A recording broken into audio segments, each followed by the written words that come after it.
Calgary, Forest Lawn. 8 years of this Prime Minister's high taxes and higher government spending, 50% of insolvencies and bankruptcies are on the backs of our millennials, despite them only taking up a quarter of the population. They're borrowing at record deficits just to get by. And the dream of home ownership is dead for 9 out of 10 Canadian young people who say they'll never get into a home thanks to these Liberals. They'll make it even harder when they jack up their failed carbon tax on April the 1st. Will this Prime Minister today commit to no new taxes in tomorrow's budget so Canadians can get into housing? The Honourable Parliamentary Secretary. Mr. Speaker, since forming government, our government has reduced poverty in this country by 56%. That's 2.7 million Canadians, mostly seniors and children, who are better off because of our government. We've done that by increasing investments in affordability, investments in things like childcare, like dental care, like healthcare, and we're well positioned for the future. With our debt to GDP ratio and our deficit lower than any other country in the G7, and Canadians themselves have produced over 830,000 jobs since the start of the pandemic. The Honourable Member for Calgary, Forest Lawn. Speaker, let's look at the record of the most expensive housing minister in Canada's history.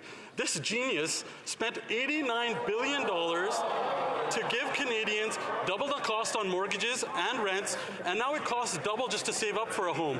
These geniuses also made the cost of everything going into a house double, like gas, groceries, and home heating, and they're going to jack that up even further with their failed carbon tax on April the 1st. Again, will they commit to no new taxes in tomorrow's budget, yes or no?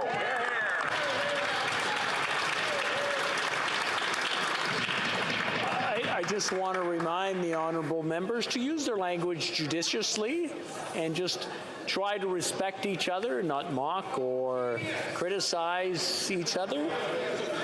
The Honourable Minister of Housing. Mr. Speaker, I guess when you don't have much of a housing plan, you resort to gimmicks and buzzwords and attacks against your fellow colleagues.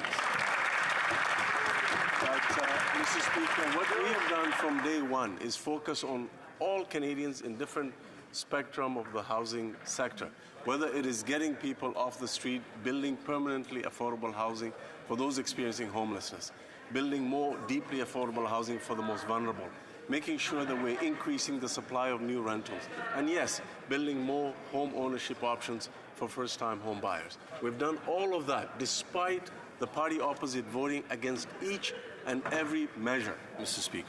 The Honourable Member.